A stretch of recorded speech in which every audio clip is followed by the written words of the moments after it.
Hey everybody, Troy from BJB, and we have a special guest in our studio today. We're going to be making some cool stuff with Mitch from Brick in the Yard Productions. Check out his YouTube channel if you haven't, but he has done a bunch of really cool stuff. And today we're actually going to be looking at an interesting scenario he brought to us, which is he's got an old mold that it's on its last leg, and we're not quite sure how many parts we're going to get out of that. What are the challenges with this mold that you are finding? Well, so this mold was made, I want to say, beginning of 2005. Easily 20 years old, and it's had a pretty decent production life, but I know that it's approaching the end of its life. It's a silicone glove mold, and the silicone is getting a little leathery. So my goal here is to cast at least one good part so I can remold it, but then ideally, if we can, maybe get another one that we could do a nice paint job on or something. Okay, so we want to get ourselves a pattern, if you will, that Yes. we can do a recast, because we can't trust the longevity of this mold. It might tear, it might lock up, we don't know yet. So we got to go through the process of, applying a mold release that we feel confident is going to get a part out, and then from there, now we've got ourselves an insurance policy pattern that you can go on and make another mold from, right? Yes. I'm talking about some different theories or some different ways to approach this, because obviously it's a silicone mold and we can easily just pour resin in there and it's a silicone mold, right? The parts will just pop out, but we're not quite sure if what the mold's gonna do. It's been around for a while, and so we're gonna do a couple of things that serve the purpose of making sure we get a good part out. And of course, we're gonna go with a spray release.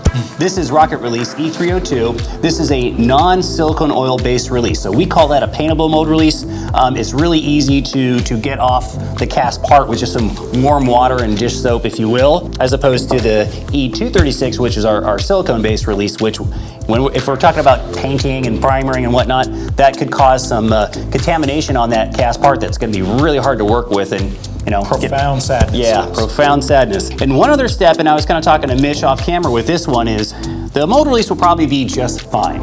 But having heard that he's probably going to be doing some primering, some painting, some touch-up, might need some Bondo here and there to fix some seams, we kind of may want actually a matte finish to come out of the mold with. So we're going to look at a talc powder dusting. This is an old school technique. It's used for some different reasons. Sometimes helping getting resin to wick into some detail that's hard to get to. You get bubbles, separate bubble areas and stuff like that. But we're gonna actually use it for two things. Number one, it's gonna give us a nice, complete matte finish in case there's shiny spots in the mold. And secondarily, it kind of adds a layer of almost like a powdery ball bearing surface on a microscopic level. And I found that works really well with parts that you want to get out and you're going to paint it. You don't need any sort of a shiny surface. So I think we're going to go with the dual approach there, and it kind of protects the silicone a little bit. Excellent. All right, so let's get to it. And do I need to go out to the property line to spray the mold release? I'm glad you brought that up. So typically I always preach to people, try not to spray the mold release in the area that you're working in. So that means either going to a completely different part of the shop, if it's convenient, you can just go outside. And that is because when you start spraying aerosol releases around, especially silicone-based mold releases, if one of your partners is over in the corner painting something, that's baloney. And airbrushing and this and that silicone likes to float over there and sprinkle a little bit of fisheye all over the part. So we don't want to do that. Now this is non-silicone based, but it's still, I just don't like to have aerosols flying around. So we're going to go outside with that, and then especially with the talc, that way we can just kind of put it in there and dust it around a little bit and then get rid of it. So okay, we'll go outside.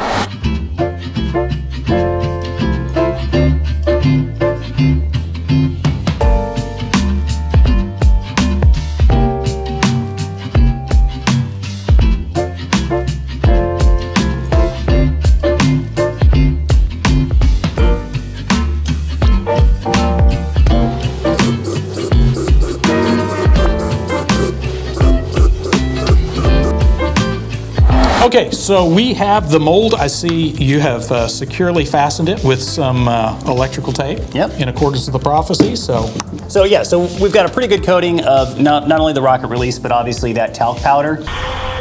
And then use a little compressed air to kind of make sure it is evenly distributed and there's no clumps, and we want it as least amount in there to get out. If there's a couple little heavier airs and others, not the end of the world, but we want just a very thin, almost imperceptible layer in there for that. So we're gonna mix up a batch of 808, and this is going to be the base white product. We also have the jet black version. You've cast a lot of that, I know yourself, but we're just going to go with the white one because you're going to paint this anyway. And the big thing on this B side is it is a system that chemically kicks white, but we actually put additional white pigment in there. So that's where we really got to make sure this is getting shaken up, because you can actually see it's kind of striated right now. It was just sitting on the shelf back there. So let's give that a good shake.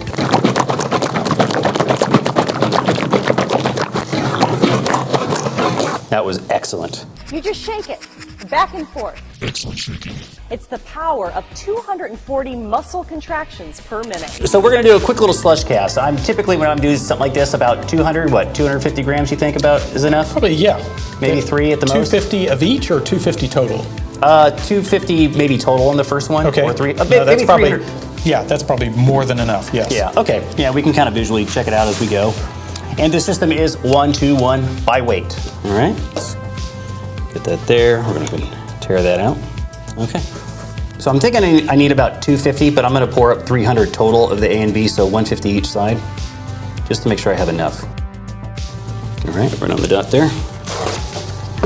And whenever I recap, I always like to give a quick little wipe, just to make sure it doesn't glue itself on for the next time. All right, and that B, nice and shaken up, nice and shaken up.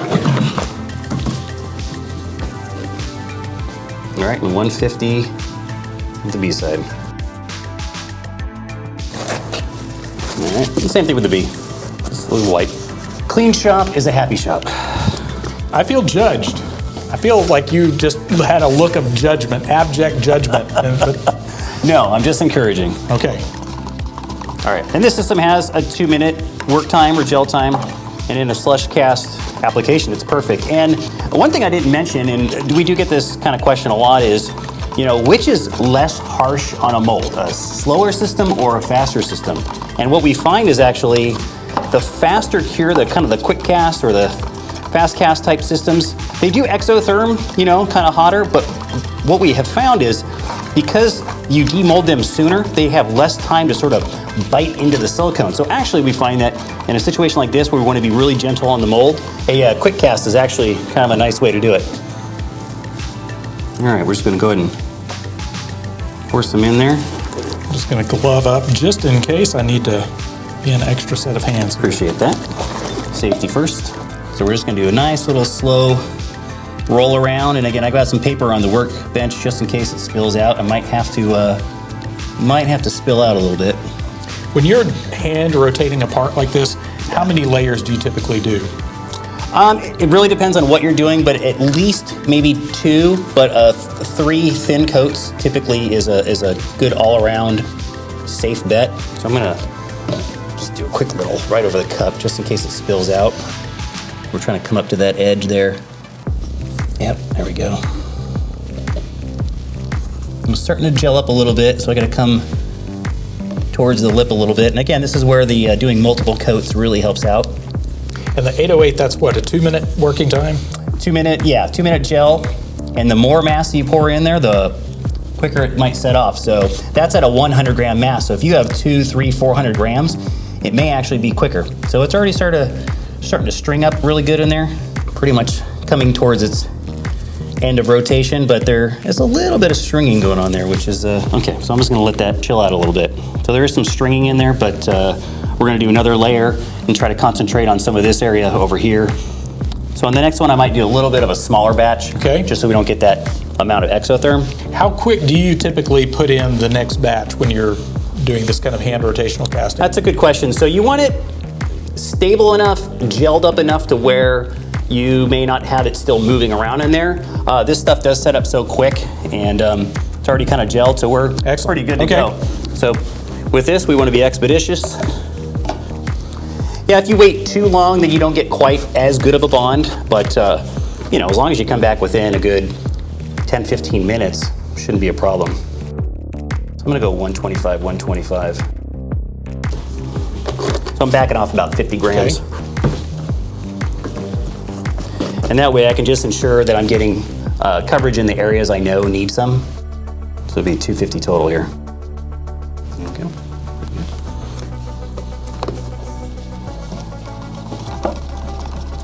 I see you've ground down the top of your stainless steel spatula there, Troy. Yeah, it helps get in those corners and kind of scraping the bottom a little bit better than a rounded off. It works both ways, but it is kind of a nice feature. I definitely need to customize mine like that. All right, round 2. You want to give this one a spin? Sure. You're pretty proficient at this. Yeah, it's a tricky lip. There's Yes, a lot of it is. detail right up to the edge Yes. of that. And this is sometimes where you even get the acid brush out and kind of brush into some of those corners. You might mix a small batch, right? And just kind of clean up some little hidden detail areas. Yeah, it looks good. It's really kind of coming up to the point where it's not wanting to move around a whole lot, so then it just starts stringing up. So sometimes it's good just to let it do its thing. You may end up with a heavy spot in the forehead or the top of the head. It's, for this, what we're doing here, not a big deal. So more than likely, we've got probably ample material on the lower half, and now we've got to kind of see what we can do for this area here. Okay. So maybe we'll just do even that much smaller of a batch the next time, just so we can concentrate on rolling it around this area. Yeah, so I'll put that to the side and start prepping on the next one. Troy, I see you measuring that out very carefully, but what if I was to be very stubborn and refuse to follow directions? That is a great question. We definitely want to try to be as close as we can. The nice thing with 808, it's pretty forgiving. I mean, if you are even 5 or 10 points off on the mix ratio, what you're gonna see is you may not come up to full hardness. You may have a little extra B or a little extra A, and I mean, if you've really thoroughly mixed it, it will kick off. It's very forgiving. But ideally, you'll want to do it as close to the ratio as possible, because if you've got a part that might see some temperature, some heat, or potentially some impact, it's in a dynamic situation where you've got to see some toughness, then yeah, being off ratio can affect that.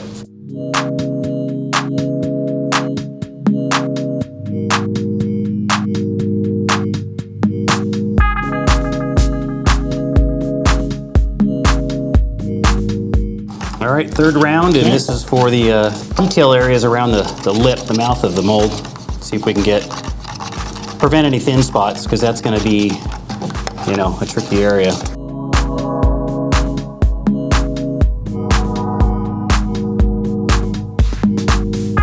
Exotherm is definitely speeding up. Yeah, it sort of helps. The further along you go, the more it cures itself. Well, one thing I was going to mention is, obviously, this is kind of a messy process. It looks messy, and, well, it's kind of nature of the beast for doing something like this. Hand rotational casting or slush casting is a little bit more crude. It's great for if you've just got to knock out a few parts. It is a blessing to have a roto-caster for doing a part like this if you had a lid and everything, and we're going to show that in a different video. But basically, this gets the job done, and you'll have a little bit more of a mess, but that's okay. We can clean that up and prevent issues with that. How does that lip area look? Looks coated. Yeah. Definitely looks coated. Okay, are we gonna call it done? All right, so we'll let this hang out for about 30 minutes or so, and then we can try demolding it. Excellent. A few moments later. Okay, Troy, so we ready to demold this little idol? Yep, it's had enough time to cure up in there and be safe to demold. I'm gonna let you do the honors, because this is an irreplaceable mold and it's not on me. Okay, all right, you're fair enough. All right, we're gonna find out. It's like Christmas, only different. Potentially a very sad Christmas. Potentially, yes.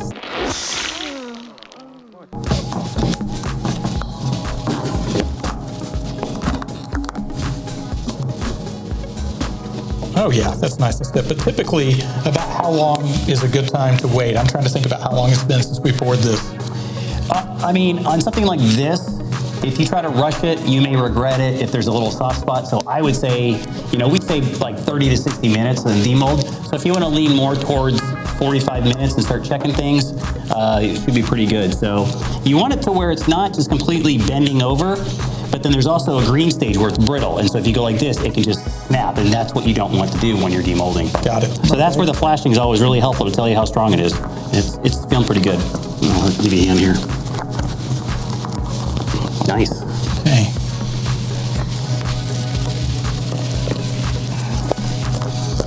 It is not going to be a sad Christmas, Mitch. I think it's going to be a wonderful Christmas. Excellent. All right, look at that. Looks good. Beautiful. Picked up all the detail, and it's still a little bit warm too. Now, so the The next step, and this will definitely be for a totally different video, obviously, but the next step for this, as far as painting, is we wash this off with warm soapy water and then get to priming and painting, right? Yeah, you don't have to attack it with solvents or anything if you feel that the casting's pretty clean. And I was going to make one other note too, is because even with roto-casting, what happens with parts like this is you've got a lot of in the mold, it's the reverse of the part. So you've got a lot of peaks and valleys. So something like these crevices here are actually peaks in the mold. And so what happens is you'll take a part, you look it up in the light, and if you see any thin spots or whatever, a lot of times you can come back and address that. You can make a little batch of like a putty and kind of reinforce it from the back. Because as soon as you start sanding it and whatnot, you don't want to have a thin spot. So that's always kind of like one thing I'll check out with a part like this, that it's got to be right and it's got to be perfect so that I can redo it again and have everything turn out right. Excellent. Okay. And thanks for watching, and thanks for supporting the channel. Cut. See you in my trailer. No.